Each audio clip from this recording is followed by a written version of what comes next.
और अब खबर हिमाचल प्रदेश की। हिमाचल प्रदेश विधानसभा चुनाव से पहले कांग्रेस पूरी तरह से एक्टिव मोड में नजर आ रही है। सत्ता वापसी की राह तलाश रही कांग्रेस पार्टी में लगातार बैठकों का दौर जारी है। अखिल भारतीय कांग्रेस कमेटी की ओर से नियुक्ति किए गए पर्यवेक्षक भूपेश बघेल, सचिन पायलट और प्रताप सिंह बाजवा समेत आला कमान हिमाचल कांग्रेस नेताओं के साथ बैठक कर रही है। वहीं हिमाचल में कांग्रेस पर्यवेक्षक प्रताप सिंह बाजवा का कहना है कि मौजूदा भाजपा सरकार से हर वर्ग काफी परेशान है। इस बार हिमाचल प्रदेश में माहौल पूरी तरह से सरकार के खिलाफ है। ऐसे वक्त में जनता ने कांग्रेस पार्टी को सत्ता में वापस लाने का पूरा मन बना लिया है। साथ ही भाजपा ने आगे कहा है कि बीजेपी सरकार में किसान से लेकर सरकारी कर्मचारी तक सभी परेशान नजर आ रहे हैं। की बेहतरी के लिए आप ट्रैक रिकॉर्ड देखिए, जब भी हिमाचल की तरक्की हुई है उसमें नुमाया रोल कांग्रेस का रहा है। आज फार्मर्स का आप देखिए क्या हाल है, अपर हिमाचल में क्या हाल इन्होंने कर दिया। दूध पर, पनीर पर तो इन्होंने जीएसटी लगानी थी, जो पैकेजिंग है एप्पल्स की वहां भी लगा दी है। और पेंशन्स की बात है, देखिए कहते हैं हमारे पास लाखों करोड़ों रुपए हैं, तो अगर लाखों करोड़ों भाई ओल्ड जो पेंशन मांग रहे हैं लोग एम्प्लॉइज के हैं या ओल्ड एज पेंशन का काम कीजिए आप। सभी कुछ होने के बावजूद या तो आप कहिए इकोनॉमी में आपके पास पैसे नहीं, अगर पैसे हैं तो फिर कीजिए, ये नहीं करेंगे हम। और इसी बीच वक्त हो चला है एक ब्रेक का, फौरन लौटते हैं कुछ और खबरों के साथ।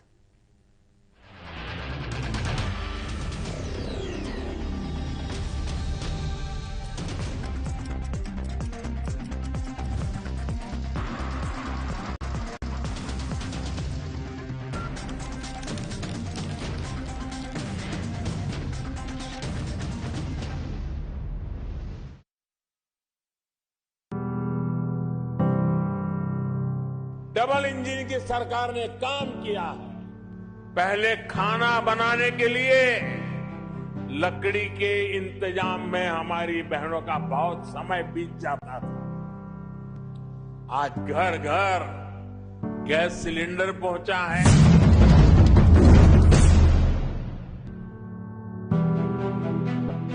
हिमाचल में डबल इंजन की सरकार से राज्य में बह रही विकास की बयार। केंद्र और राज्य सरकारों के साझा प्रयासों से हिमाचल बना देश का पहला एलपीजी युक्त और धुआं मुक्त राज्य।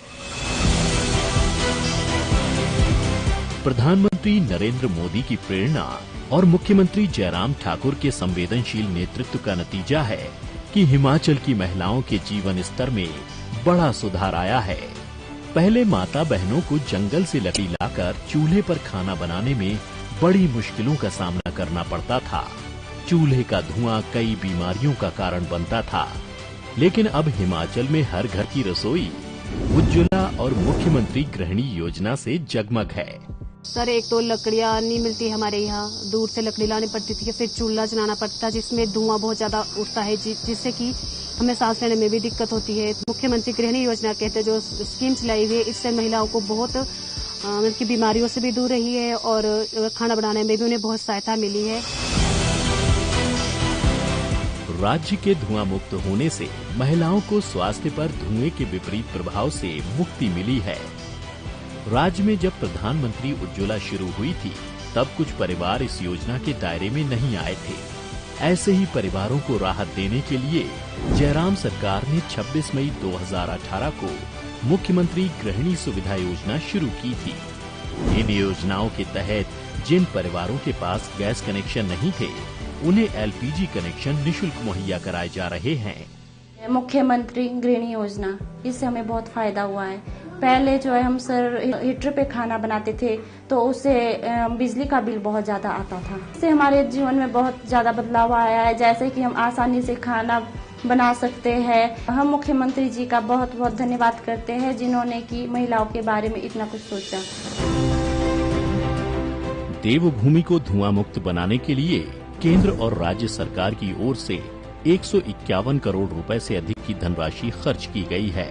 इनमें केंद्र सरकार की ओर से उज्ज्वला योजना के तहत 28.15 करोड़ रुपए की लागत से हिमाचल में 1,38,000 निशुल्क घरेलू कनेक्शन दिए गए। वहीं राज्य सरकार ने करीब 129 करोड़ रुपए खर्च करके 3,32,000 परिवारों को निशुल्क गैस कनेक्शन मुहैया कराए हैं। सरकार ने वर्ष 2021-22 में ही 17,919 से अधिक घरेलू गैस कनेक्शन दिए हैं। इन दोनों योजनाओं के तहत राज्य में 4,70,000 परिवारों को निशुल्क रसोई गैस कनेक्शन जारी किए गए हैं। राज्य की ज्यादा से ज्यादा माताएं और बहनें इस सुविधा का लाभ उठाएं, इसके लिए ये दोनों योजनाएं 2022-23 में भी जारी रहेंगी। माताओं बहनों के चेहरों पर है मुस्कुराहट। गृहिणी सुविधा योजना खुशी लेकर आई है। हिमाचल बना देश का पहला धुआं मुक्त प्रदेश। जन सहयोग से हमने ये मंजिल पाई है।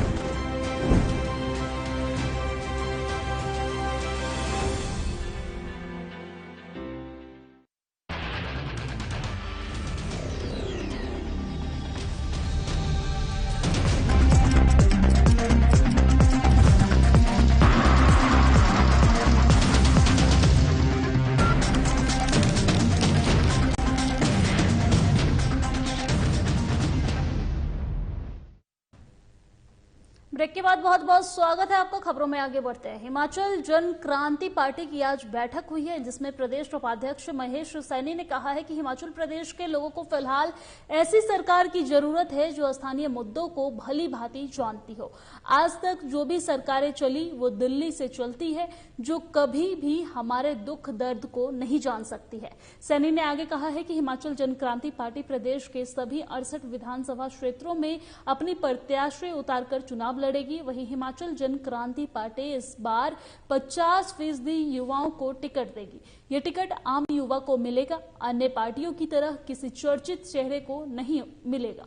साथ ही सैनी ने कहा है कि हिमाचल में स्वास्थ्य सेवा जो है उसकी हालत जो है वो बेहद खराब है। आयुष्मान और हिम केयर कार्ड शोपीस में बनकर रह गया है। मरीजों को इलाज के लिए हजारों रुपए खर्च करने पड़ते हैं। जन क्रांति पार्टी का मेन उद्देश्य है स्वास्थ्य, शिक्षा, रोजगार और पेंशन। इन चारों पे हमारी पार्टी काम कर रही है। इसमें सारे युवा वर्ग भी आ जाते हैं और दूसरे युवा वर्ग भी आ जाते हैं। तो इसका हमारा मेन उद्देश्य जो है कि अच्छी स्वास्थ्य, अच्छा रोजगार, अच्छी शिक्षा और बाद में ताकि बुढ़ापे में पेंशन मिले। और इसके अलावा हमारा जो मेन है कि हम ठाठ की ठाठ सीटों पे इस बार इलेक्शन लड़ेंगे और सारे हमारे जितने भी उम्मीदवार होंगे वो युवा होंगे और कोई भी राजनीतिक चेहरे नहीं होंगे। अगर देखें आप, अगर आपने आम आदमी पार्टी की बात की, आप पंजाब में देख सकते हैं अभी तक क्या उन्होंने बोला कि बिजली फ्री देंगे जुलाई से, हम अभी तक हो पाए कुछ नहीं पाए। इसलिए सब बातें हैं और कुछ नहीं है। हम ये कह रहे हैं कि हम यहाँ का क्षेत्रीय दल है, हम यहाँ की प्रॉब्लम को अच्छी तरह से समझते हैं कि क्या यहाँ की समस्या है और उन्हीं पे हम काम कर रहे हैं। हमने कहा कि हम आप मुफ्त नहीं देंगे। और नूरपुर के कस्बा जसूर में एनडीआरएफ की 14वीं वाहिनी ने लोगों को जागरूक करने के लिए मोटरसाइकिल पर तिरंगा यात्रा निकाली है। ये यात्रा 14वीं वाहिनी मुख्यालय से जसूर बाजार से नूरपुर चौगाना तक निकाली गई है। वही जागरूक रैली में ये जो जागरूकता रैली है इसमें 14वीं वाहिनी जवान मोटरसाइकिल पर तिरंगा लहराते हुए नजर आ रहे हैं। भारत माता की जय के नारे लगाते हुए भी लोगों के प्रति देश प्रेम की जो जागरूकता है वो बढ़ा रहे हैं। इस रैली को 14वीं वाहिनी कमांडर बलजिंदर सिंह ने हरी झंडी दिखाई है। साथ ही कमांडर बलजिंदर सिंह ने कहा है कि जैसे कि आप सबको मालूम है कि 15 अगस्त का त्योहार आ रहा है। ये हमारा राष्ट्रीय त्योहार है और देश की सरकार ने भी इसके लिए सबको जागरूक किया है। हम भी तिरंगा यात्रा के माध्यम से लोगों को जागरूक करने का काम कर रहे हैं। तिरंगा ही हमारी शान है और इसका हमें हमेशा सम्मान करना चाहिए। जैसे आपको सबको पता है कि 15 अगस्त का त्योहार आ रहा है, ये हमारा नेशनल त्योहार है। और जो हमारी गवर्नमेंट ने, हमारे पीएम साहब ने जो आह्वान किया है लोगों में एक नेशनल पैट्रियटिज्म की भावना को जागृत करने के लिए, ये हमने एक उपराला किया है। हम लोगों को दिखाना चाह रहे हैं कि सबसे पहले हम इस झंडे का, इस तिरंगे का सम्मान करते हैं और उनके अंदर ये जागरूकता पैदा करनी है कि इस झंडा हमारे लिए सबसे बड़ा झंडा है। इसके ऊपर कुछ नहीं है, ये हमारी आन बान और शान है। और जो सेंट्रल गवर्नमेंट ने जो डिसीजन लिया है वो बहुत अच्छा डिसीजन है। और 13 से 15 तक जो हर घर तिरंगा जो एक अभियान छेड़ा है। इसकी सफलता के लिए हमने ये जागरूक। और बिलासपुर जिला के सलवा पंचायत के खाल और टिब्बा गांव के लोग 15 अगस्त को 75वें आजादी के अमृत महोत्सव के बजाय गुलामी दिवस के रूप में मनाएंगे। ये बात पहल संस्था के मुख्य प्रवक्ता अजय शर्मा ने पत्रकारों से कही है। वहीं कौल और डिब्बा गांव के लोगों ने पहल वेलफेयर संस्था के सदस्यों से गांव में एक बैठक की है। बैठक के बाद पहल वेलफेयर संस्था के मुख्य प्रवक्ता अजय शर्मा ने पत्रकारों से बात करते हुए बताया है कि 1 महीना पहले दोनों गांवों में सड़क को पक्का करने के लिए आंदोलन किया गया था, जिसे मुख्यमंत्री के क्षेत्र के दौरे के दौरान अधिकारियों और स्थानीय नेताओं के इस आश्वासन पर बंद कर दिया गया था कि या तो इस सड़क को पक्का कर दिया जाएगा या फिर इसकी मरम्मती कराई जाएगी। लेकिन मुख्यमंत्री की घोषणा के बाद भी ये सड़क जैसे की तैसे ही पड़ी हुई है। वहीं इस बैठक में यह निर्णय लिया गया है कि 15 अगस्त को पूरा देश आजादी का 75वां अमृत महोत्सव मनाएगा, वहीं इन दोनों गांवों के लोग 15 अगस्त को गुलामी दिवस के रूप में मनाएंगे और वोट न डालने का भी दृढ़ संकल्प लेंगे। क्षेत्र है उसका हर गांव कमजोर है, वहां सड़कें नहीं है, उनको इस बात का कोई ध्यान नहीं है। वो भी अपने हाई कमांड आकाओं को खुश करने के लिए पत्रकार सम्मेलन करते हैं, लेकिन लोगों के सम्मेलनों में नहीं जाते। तो हमने आज ये फैसला किया है 15 तारीख को खाल के लोग अपनी मीटिंग करेंगे, किसी नेता के बिना मीटिंग करेंगे। वहां पे ये फैसला लिया जाएगा जो आज हमने मीटिंग की है कि आने वाले विधानसभा के जो चुनाव हैं उनमें खाल टिब्बा के लोग जो हैं वो इस बार जो शामिल नहीं होंगे। हमने ये फैसला किया है। बाकी 15 तारीख को आपसे मुखातिब होके एक प्रॉपर वे में आपको सुनाया जाएगा। जो आज की मीटिंग फैसला लोगों को ये संवेदना दिखाई जाएगी कि हमें इलेक्शन में वोट डालने। और प्रदेश की दूसरी राजधानी धर्मशाला में आज HRTC पेंशनर्स ने धर्मशाला बस अड्डा से डीसी कार्यालय तक शांतिपूर्ण रैली निकाली है। पेंशनर्स का कहना था कि शिमला में प्रदर्शन के दौरान उनके खिलाफ दर्ज FIR को वापस ली जाए। साथ ही HRTC पेंशनर्स ने कहा है कि हमने सरकार के सामने कई मांगे रखी थी, लेकिन अभी तक कुछ मांगे लंबित पड़ी हुई है। यही वजह है कि हमें सड़कों पर उतरने को मजबूर होना पड़ रहा है। यदि सरकार ने मांगों पर जल्द कार्रवाई नहीं की तो पेंशनर्स चुनाव में नोटा दबाएंगे और फिर से सड़क पर उतरेंगे। इस दौरान संगठन की धर्मशाला इकाई के अध्यक्ष रमेश वालिया, बैजनाथ इकाई अध्यक्ष विधि सिंह सहित कई अन्य पेंशनर्स जो है वो मौजूद नजर आए। मुख्य मांग हमारी जो ये है कि 8 जून को जो हमारा शिमला में धरना प्रदर्शन था उसमें हम बिल्कुल शांतिपूर्वक चले हुए थे और पुलिस ने झूठे केस जो हमारे 8 आदमियों के ऊपर जो हमारे लीडर थे, उच्च कोटि के लीडर जो हैं, उनके ऊपर FIR दर्ज की है। हम चाहते हैं सबसे पहले तो उसको विड्रा किया जाए। नंबर 2, आज दिन तक जो हमारे भत्ते हैं, पेंशन का स्थायी समाधान जो है वो आज तक नहीं हुआ है, झूठे आश्वासन दिए गए हैं। दूसरा, 2 साल हो गए हमारा जो चिकित्सा भत्ता है, मेडिकल बिल जो है वो आज दिन तक कोई भी भुगतान नहीं किया गया, जबकि हमारे जो सेवानिवृत्त कर्मचारी हैं उनकी उम्र कम से कम 70, 80 और 95 साल के जो बुजुर्ग हैं वो हो चुके हैं, जो बीमारियों से पीड़ित हैं, लेकिन बिल का भुगतान जो आज दिन तक नहीं किया गया। और राजधानी में लगातार बढ़ रही पानी की समस्या को लेकर SJPNL कंपनी ने अपनी सफाई पेश की है। SJPNL ने प्रेस कॉन्फ्रेंस के माध्यम से बताया है कि बरसात की वजह से पेयजल परियोजनाएं बंद पड़ी हुई है। ऐसे में पंपिंग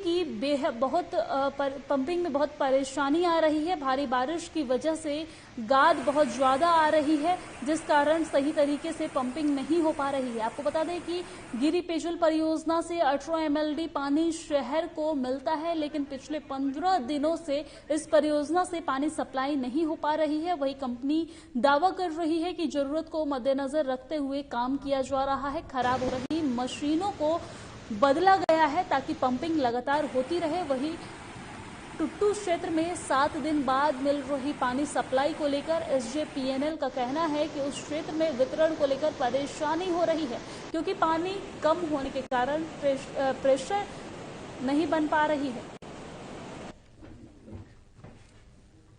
आजकल पानी की सप्लाई की जो समस्या आ रही है उसका मुख्य कारण रहा है हमारी जो एक मुख्य परियोजना है गिरी, उसमें इन दिनों काफ़ी बारिश होने के कारण सिल्ट या गाद की समस्या रही है, जिस करके वो उस परियोजना से हमें 18 MLD पानी मिल सकता है, लेकिन वो 5-6 MLD तक ही पानी मिल रहा है। और दूसरी जो हमारी गुम्मा परियोजना है उसमें से हम पानी ले रहे हैं, बीच में वहाँ भी बरसात करके दिक्कत रही है। तो इसी करके ये पिछले 15-20 दिन में हम लोग पानी की सप्लाई नियमित रूप से करने में हमें दिक्कत आई है। और मेरे साथ हिमाचल प्रदेश की खबरों में फिलहाल इतना ही। देश दुनिया की तमाम खबरों के लिए देखते रहिए साधना प्लस न्यूज। नमस्कार।